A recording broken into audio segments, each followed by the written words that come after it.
गांव के किनारे बसा यह पुराना जंगल रात के समय और भी डरावना लगता है। हवेली की तरफ बढ़ते कदमों की आहट के साथ साथ किसी के रुक रुक कर हंसने की गूंज जंगल में गूंज रही है।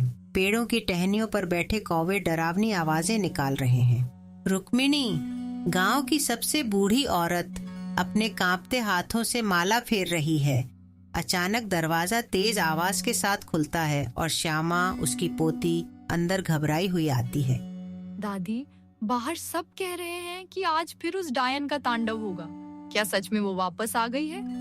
बेटी, उस रात की यादें आज भी मेरी आंखों में ताजा हैं। रुक्मिणी धीमे स्वर में कहानी सुनाती है। बरसों पहले इसी हवेली में गांव की औरतों ने एक औरत को डायन कहकर जला दिया था। उसकी चीखें आज भी हवाओं में गूंजती हैं। जब जब अमावस की रात आती है, उसकी आत्मा बदला लेने लौट आती है। पर दादी, हम क्या करें? गांव वाले बहुत डरे हुए हैं। खिड़कियां बंद करो, दरवाजे पर हल्दी और नींबू बांध दो। उसकी नजर जिस पर पड़ जाए वो फिर कभी लौट कर नहीं आता।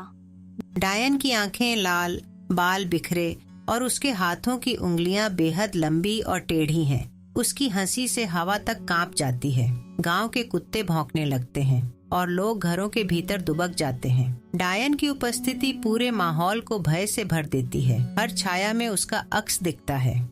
श्यामा अपनी दादी रुक्मिणी के साथ मिलकर मंत्र पढ़ रही है। दादी, वो दरवाजे के पास आ गई है।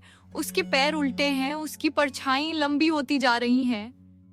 डरना मत बेटी, बस मंत्र का जाप करते रहो। उसकी शक्ति अंधेरे से है, हमें अपने दिल में उजाला जलाना होगा। डायन खिड़की के बाहर से चेहरा झांकती है। उसकी आंखों से आग की लपटें निकल रही हैं। रुक्मिणी और श्यामा के सामूहिक साहस और विश्वास से हवेली की रक्षा हो गई। डायन की चीखें धीरे धीरे दूर होती गईं और उसकी परछाई राख में बदल गईं। गांव के लोग धीरे धीरे घरों से बाहर निकले और हवेली के सामने दिए जलाते हुए बोले, दादी, क्या अब वह कभी लौट कर नहीं आएगी? जब तक दिलों में डर नहीं, तब तक अंधेरे का तांडव भी हार जाएगा बेटी।